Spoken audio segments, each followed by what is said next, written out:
Hello everyone, my name is Bart Bernesh. I'm an engineer with IAPMO's Uniform Evaluation Service. We evaluate building products and write reports for use by product specifiers and users, and especially building code officials, as a basis for approval of building products. The products are generally alternative to those prescribed in the building code, so our evaluations concentrate on performance aspects of these products as compared to those aspects already provided for in the code. First, I will discuss the background of certifications, the why. Then I will cover the steps involved, the how. And I will conclude with a few words about certifiers, and that is the who. And discuss important ideas to take away from this presentation. So this presentation is about certifying building products and alternative building products in particular. The purpose of this presentation is to increase knowledge among building code officials and building professionals. It is to offer a resource to help you better respond to challenges you face. Ultimately, we would like to affect better quality buildings and increase awareness of the building product certification landscape, the role of IAPMO Uniform Evaluation Service, and others as well. It is also to add value for manufacturers as well as suppliers and installers, because the more broadly accepted a certification is, the more valuable it is to the certified. It can benefit other stakeholders as well. For example, this presentation is an opportunity for building professionals to earn continuing education credits. And finally, the purpose of this presentation is to be true to the purpose of certification, which is to facilitate commerce involving quality building products. We live in a vast, complicated, and fascinating world. We are all different, and we all have different specialties. We are all trying to contribute and make our way through it. As we work to extract the good and useful from our endeavors, we face many problems and we attempt to find solutions in various ways. Building as well is complicated. As building professionals, we face our share of challenges. Building uses are varied. The environment in which these buildings exist present many problems to solve. To build, we have several materials to choose from. Some of these solutions complement each other and others compete. Building owners have needs that need to be met, and the minimum requirements of the code have to be met as well. Our attempted solutions are varied, and these solutions are sourced from our own experiences, which is different from that of our neighbor. Because of this complexity, the differences in our approaches, the limits of our experience, and the responsibility we bear for the safety and well-being of our customers and the public, we need help making decisions and reassurance that the decisions we make are good ones. These factors lead to the need for third-party audits, quality assurance, listings, and certifications. For this reason, building products are certified in one way or another to indicate their acceptability. Some have listings, others marks, or tags, or even labels. Others might be more likely to have mill certifications, bills of lading, and engineering reports. Many building products have long established and accepted methods to show compliance. Industry self-certification includes those by APA, the American Institute of Steel Construction, or the Architectural Manufacturers Association. For example, insurance industry oversight includes certifications from FM approvals or UL listings. Quasi-governmental agencies that verify acceptability include the Southern Pine Inspection Bureau, or the Department of Commerce. Many organizations provide listings such as for products that have undergone ASTM E119 testing for fire resistance ratings, or ASTM D225 for roofing products, or ASTM C90 for concrete masonry units. These types of certifications are prescriptive in nature. Alternative products need to show certification as well. Some products are innovative and are therefore alternative. These are acceptable if approved. Section 104.11 of the Building Code deals with alternative design and methods of construction and equipment. Alternative product certification is based on meeting code intent and/or equivalency of performance, as indicated by research reports from approved sources, proven by supporting data. These types of certifications are performance in nature, although alternative products are growing in importance as building science changes and building product manufacturers compete to have their products used in the market. So alternative product certification is on the increase. Examples of these alternatives are products such as low-density concrete, which now has a new standard, but it is not referenced in the code. EIFS have been around for a while, but they still rely on evaluation reports for the specifics. PVC siding has now made its way into the code, but this product is changing, so needs review on a regular basis. Extra rigid gypsum ceiling board helps where ceiling framing changes direction. It is very useful, but it is an alternative to the code because it's not prescribed in the code. Rain screen cladding is an innovative product from Europe and is now being used here. There have been activity in special connectors over the years, so these are always changing. Structural bamboo is a newer member of the structural composite lumber family. Composite panels are generally associated with other industries and are now showing up in building to a greater extent. And high-tech fasteners are constantly being introduced by one innovative company or another. Some of the obvious characteristics that alternative products can have are that they might be new, or at least new to us. Lightweight concrete is an example of this. Often they are different from what you might have been used to seeing, such as painted-on water-resistant barriers. They are not in the code, so that avenue of assurance is not available. Standing seam clips to support roof structures or solar panels, for example. Sometimes they are based on old product with proposed new use. Adhesive foam is not uncommon, but now it is used to attach roofing tiles, and this is not in the code. They often replace more traditional and accepted products. Synthetic stucco can be used to replace lime-based stucco, for example. Some seem familiar because they are similar to those we already know. Some pneumatically driven nails now have some characteristics of screws, so they hold better, or can be tightened and maybe even easily removed. They can come from new science, such as structural bamboo, aka LBL or Lamboo.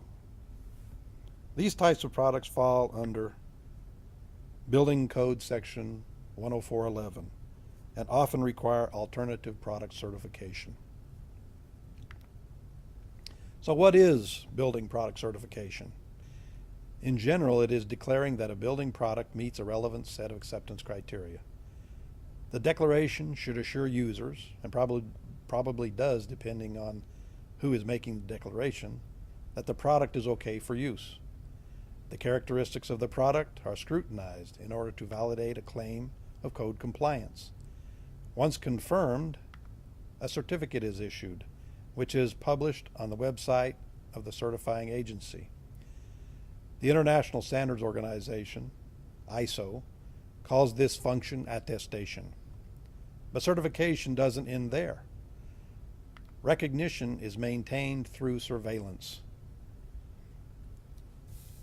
Because a certification should only be valid as long as a certifying agency continues to recognize the product. The agency can withdraw its certification, unpublish the certificate, and prevent labeling of the product if the conditions of the certification are no longer met, such as if contracts are broken, the quality system is not functioning, the product goes out of compliance, installation issues arise in the field, or the manufacturer ceases to do business. The reasons we certify building products are to facilitate and therefore promote trade.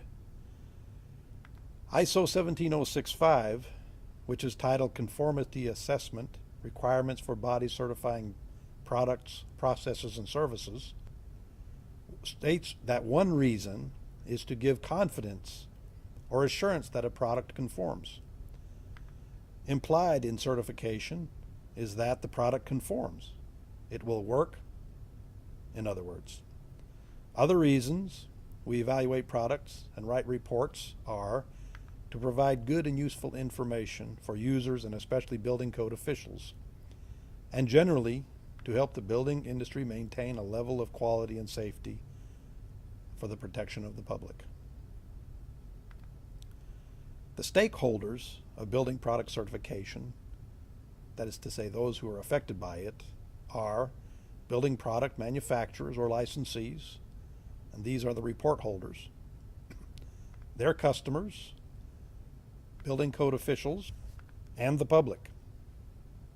Others include users, such as building owners, responsible professionals, such as the engineer of record, designers, specifiers, distributors, installers, and maintenance personnel. What is at stake in building product certification? Building product manufacturers need to know that their products meet the provisions of the applicable standard or code. Then they require a knowledgeable but unbiased building professional to help tell their compliance story. Building designers need to know that building products meet the applicable standard in order to justify specifying them, and how to design for and use them correctly. Building code officials, who are the legal authority, need to know that building products are well vetted in order to justify their acceptance. And they need to have scope of use information and other limitations concerning the product. Who requires certifications? Generally speaking, all users of building products look for evidence of acceptability. And modern building is complex. There are innumerable competing products available in the marketplace, and it can be very difficult to sort out the important differences, one from another. It helps to have those who concentrate specifically on certification and who have dedicated the resources necessary to it. Building code officials require certifications because they don't have the time to do the research to make sure the product is acceptable. And they often don't have the experience necessary to do a complete job. This key slide kicks off the second part of this presentation. It summarizes the main steps in certification that together result in a process that stands a pretty good chance of success. Certification steps according to ISO 17065 are: number one, selection. It is the process of choosing or developing the criteria to apply. Number two is determination, which is the bulk of certification. Not only does the sampling, testing, calculations, agreements, and plant audits need to be carried out by accredited entities, but the certifying engineer has to review all of these and confirm compliance. Number three, review or peer review, is then undertaken by a different qualified engineer to determine if he or she agrees with the determination. And number four, a deliberate decision to recognize the product has to be made by the certifying agency. After the product passes these redundant layers of certification, the number 5, a certificate is published. This is called attestation. And finally, number 6, a regimen of surveillance is implemented to monitor continued compliance. Selection involves preparation or development of a plan of action for certification. Rules, procedures, and management for implementing product certifications are stipulated by the product certification plan. This includes selection or even development of a set of criteria.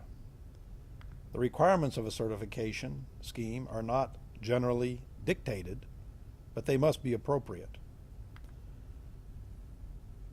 Appropriate testing to establish product characteristics must be included in the plan as well. And audit requirements of methods of production and quality management to establish the likelihood that the product's characteristics will remain consistent over time. To obtain appropriate samples, the method of product sampling must be established. This might involve determining a level of independence of sampling, quality of samples, or source of sampling from the production line or from the warehouses or even the market. As I stated previously, determination is the bulk of certification. Determination is begun by discovering the characteristics of the product and producer.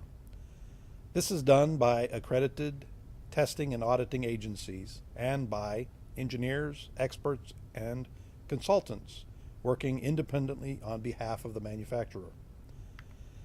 The documentation resulting from these tests and inspections is then submitted for review by the certifying agency.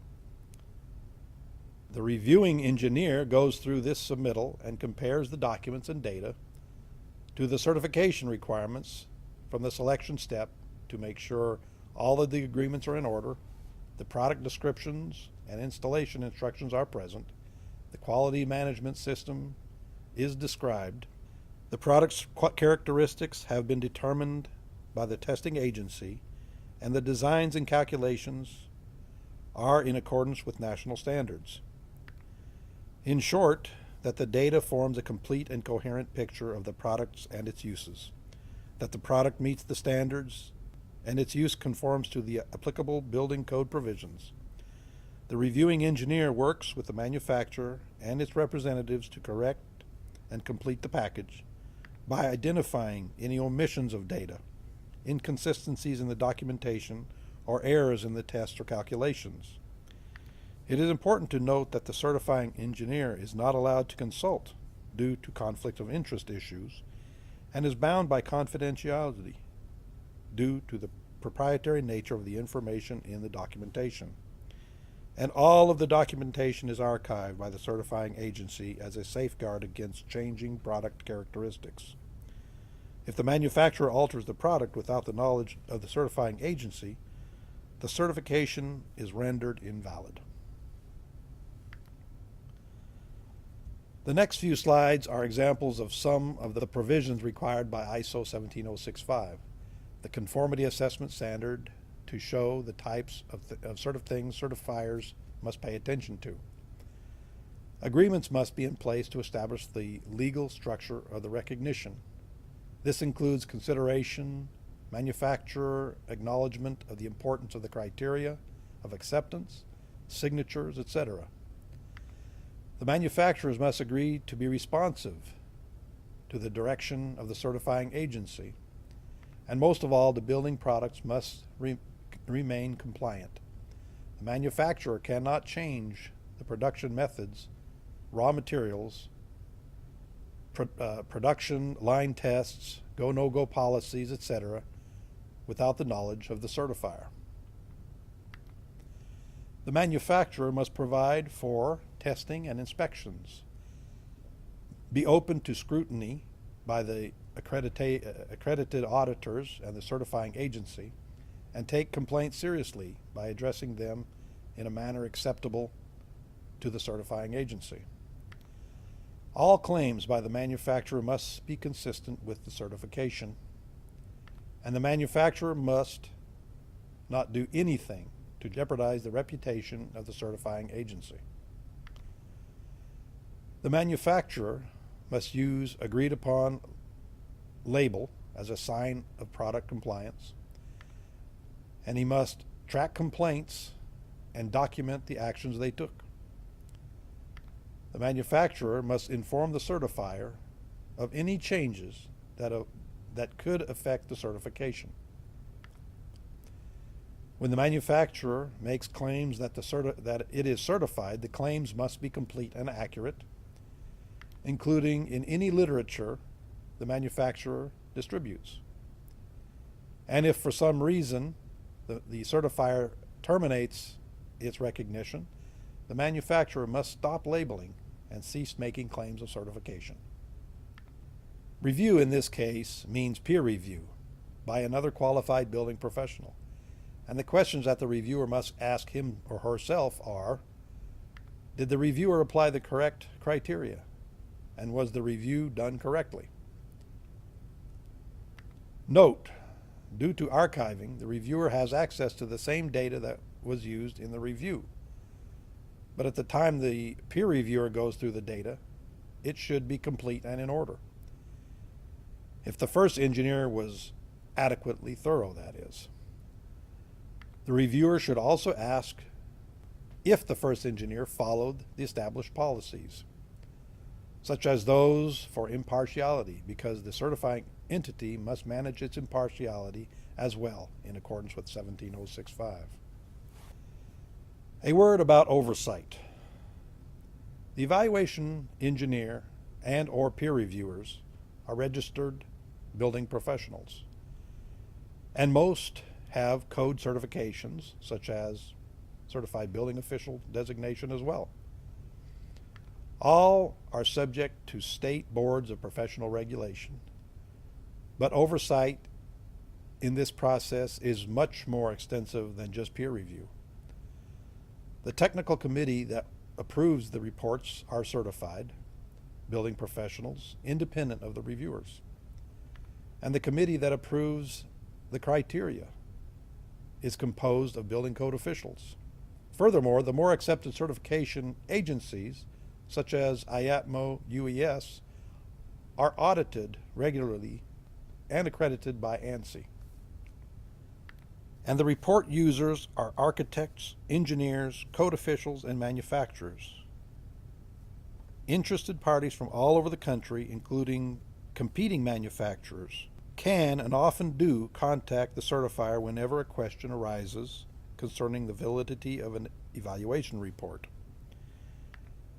And an archive is maintained of documents that are relevant to each report, so that any issue of nonconformance that might arise can be checked. Third-party testing agencies are specifically accredited for the relevant types of testing, and the certifier checks to make sure the appropriate tests are done and done appropriately. Periodic inspections are carried out by specifically accredited inspection agencies who also review product complaint documentation, and the certifier reviews the inspection reports as part of their surveillance duty. Finally, all reports undergo periodic re-examination by the certifier to verify continued compliance with the code, and a new decision is made to recognize the product and producer, but only when merited. So the oversight in this process is extensive, and even though there can never be a 100% guarantee, the system has a lot of built-in redundancy to give it teeth. Decision is the agreement to recognize. This function is when the certifier agrees to put its name behind and support the product.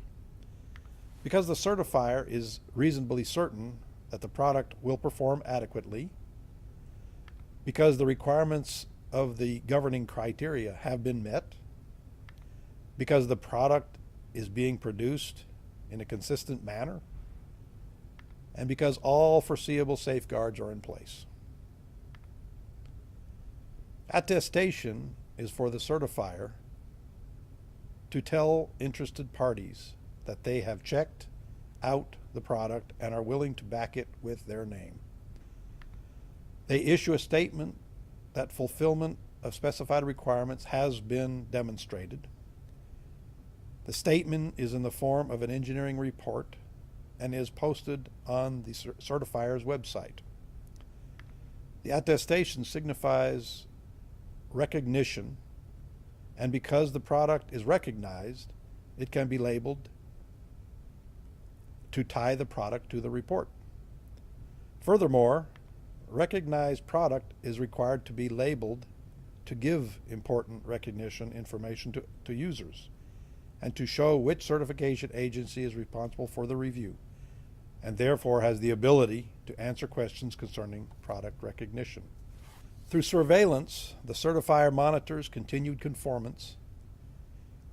ISO 17065 calls this systematic iteration of conformity assessment activities as a basis for maintaining the validity of the statement of conformity, aka attestation. Surveillance is to monitor the manufacturer's quality management methods. These methods must result in consistently producing product having the same characteristics as initially recognized, i.e. the product that was sampled and tested initially has to be the same that is covered by the report continuously. Surveillance monitors the production process and production records to view the results of production QC activities to make sure the product remains the same. So not only the product, but also the manufacturer is on trial over and over again, so that conformance is verified. In general, the manufacturer or report holders structure their own production and quality management systems. After all, they are the experts when it comes to producing their product. The audit at the determination step is to make sure the manufacturer's quality management system is functioning as stated. Surveillance then monitors the manufacturer's quality management through periodic inspections. The manufacturer agrees to inform the certifier and the inspector of any changes that might affect the product. These are scrutinized for possible effects on the certification, and labels are allowed to be installed only when the manufacturer is following procedures and the product is in conformance. This last part discusses the certification landscape, describing who certifies and the policies that are used, and gives some final takeaways that should be remembered from this presentation. So certifying bodies include various agencies, trade associations, government departments, private companies, laboratories, insurance associations, and associations of building code officials. Each has his own policies and procedures, and these are verified in accordance with their accreditation. To be sure, certifiers should be accredited and should insist that supporting documentation come only from accredited laboratories and auditors. Accreditation is the process of assuring others that those who certify have the ability to do so. In other words, certifying the certifiers, or the certifiers should be certified. Certification requires impartiality, competency, and consistency.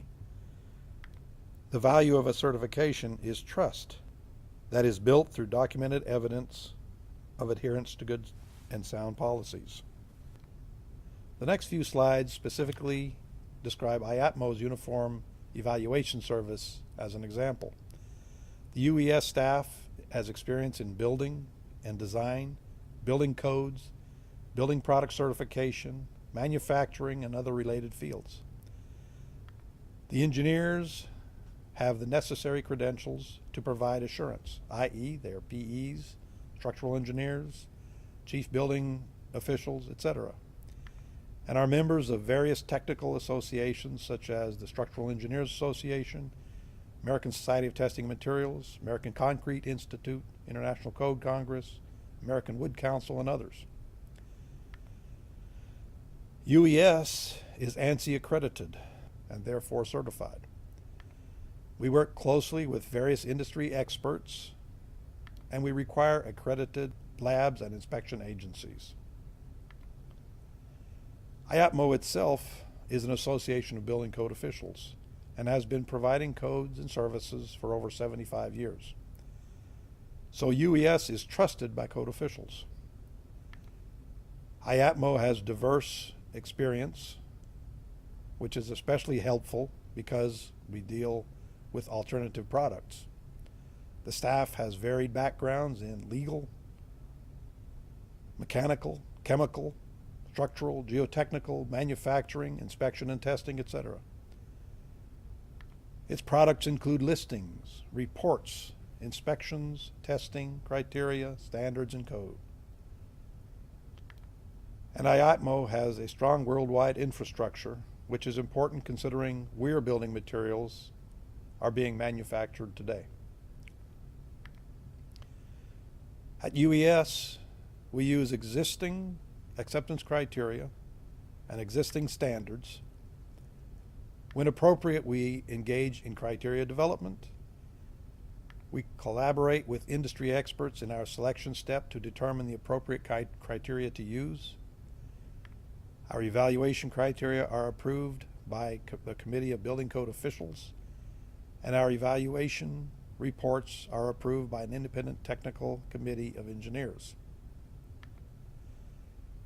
Important takeaways from this presentation are: the codes and standards have many prescriptive requirements, but they are becoming more performance-oriented, so engineering reports and certifications are steadily becoming more relevant and important. Alternative products don't have predetermined criteria for acceptance, so the alternative criteria must be developed. When developing alternative acceptance criteria, established criteria for similar products are generally used and adapted. It is difficult to keep track of all the requirements, but some entities specialize in certification and have put together the resources to make it work. There are certifiers in the marketplace who have solid resources dedicated to high-quality certifications. Our building product certification and conformity assessment has a pretty robust set of oversight mechanisms to make sure certifications are reliable. Certifications are based on samples of product retrieved from production or distribution at a discrete time, but ongoing surveillance activities monitor the manufacturers to make sure their product remains in compliance. The purpose of certification is to give confidence and so facilitate and promote trade. And finally, certification is an accessible process. You can be involved and engage if you are interested, and you can use knowledge of the certification process as a resource to help you in your work. This concludes the presentation. If anyone has questions, we will try to answer them. Please contact us at uniform-es.org. Thank you.